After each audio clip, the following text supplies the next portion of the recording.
Zenbat zapata diren oientzat eskubideen hankape,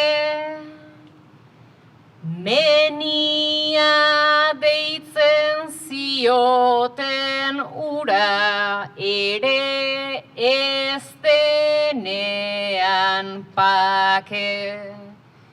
2025 giltzarik gabeko ate, etengabea den nakba hontan, bombardaketa eta tanke. Pentsa Israelek ze aliatu, pentsa ze impunitate, denok begira gaudela ere, hau dena egin badezake.